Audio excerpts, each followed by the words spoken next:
Marijuana has been making front-page news in the last year. In October, Switzerland decriminalized the drug by relaxing pot regulations. Anyone over 18 caught with 10 grams or less will simply pay a fine and go about their business. In November, voters in the U.S. states of Washington and Colorado expressed majority support for legalization. And in December, Uruguay became the first nation to legalize the drug for medical and recreational use. Now, one of the smallest nations in the world is studying the big impact legalization could have on its 100,000 people. Our correspondent Stephen Gibbs goes to the island of St. Vincent and the Grenadines to explore the possibility of pot.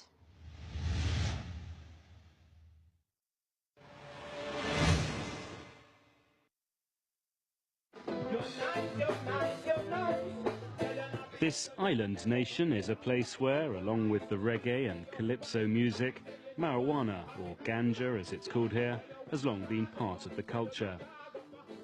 But perhaps surprisingly, St. Vincent and the Grenadines, like all its Caribbean neighbours, has very clear laws prohibiting the possession and production of the drug. That may be about to change. Ralph Gonsalves, the leftist prime minister who's governed here for the last 13 years, thinks his country's drug policy needs to move with the times. Look, a guy who has a somebody, a young person, anybody, who has a spliff, why are you going to lock up a fella for a half an ounce of marijuana? He smokes it behind his grandmother's house. He doesn't pass in front of the police station with the spliff in his mouth and shouting to the police, "Hey there, Babylon, look at I man." He's not in contumacious disregard of the law. Why are you going to lock him up? Chances are, I love that. And in a wide-ranging interview, the Prime Minister went further, saying he believes this tiny country, its population is just 110,000, should look into producing homegrown medical marijuana. There are 20 states in the US of A with medical marijuana, with controlled growing. Now it's going to expand. That's 20 states out of 50. That is 40% of the great US of A. And the federal government is not enforcing federal law in those states in relation to marijuana. They respect the local decision of the people. Are we going to wait in the region until the horse has bolted, when we will import from the United States marijuana for medical purposes? Or are we going to look at it and see whether we can build an industry out of it? A worldwide movement for legalization of the drug is growing. This was Washington State in the US in 2012, on the day that its laws were relaxed on marijuana's recreational use. And this was the Senate in Uruguay last December, when legislators there made the South American country the first place in the world to legalize the use and production of the drug. St. Vincent is in fact already a significant exporter of marijuana, but it's not grown legally.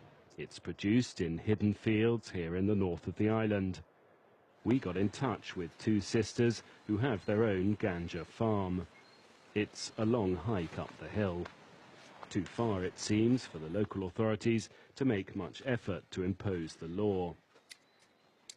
These women asked that we did not hide their identities, and they say they feel all this would be better if it were legal. It's a good idea because actually we could be more motivated with the ganja, marketing more, other people get to see what we cultivate. What about the people who say it's bad for you, that this is a drug that's bad for society and bad for people? What do you think?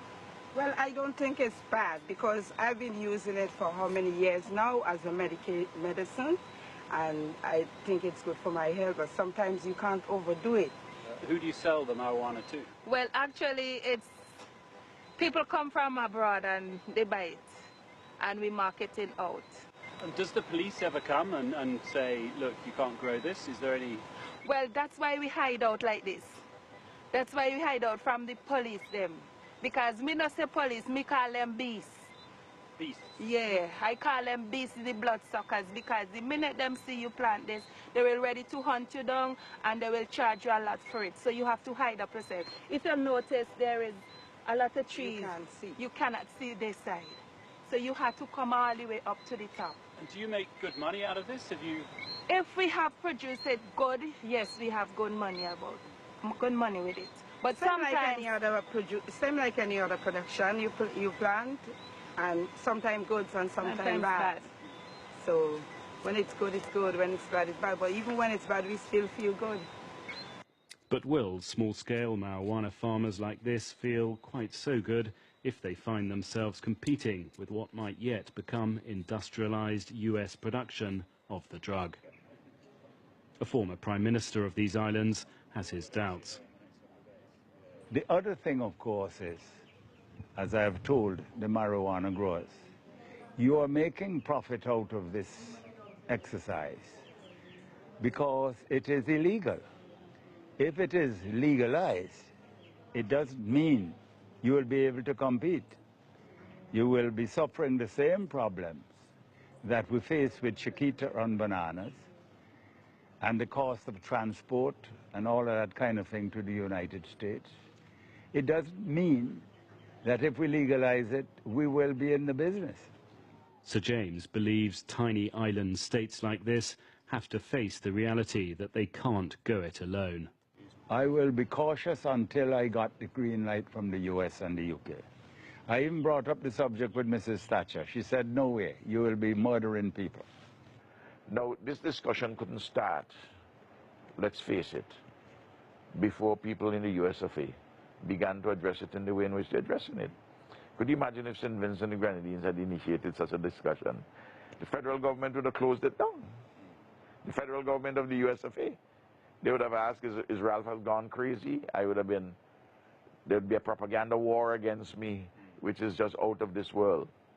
Yeah.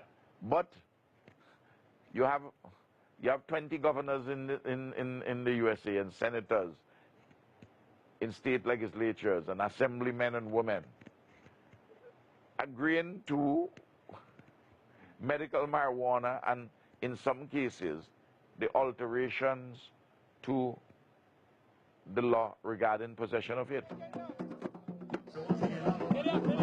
The debate has most certainly started, and that is having a knock-on effect in many corners of the world.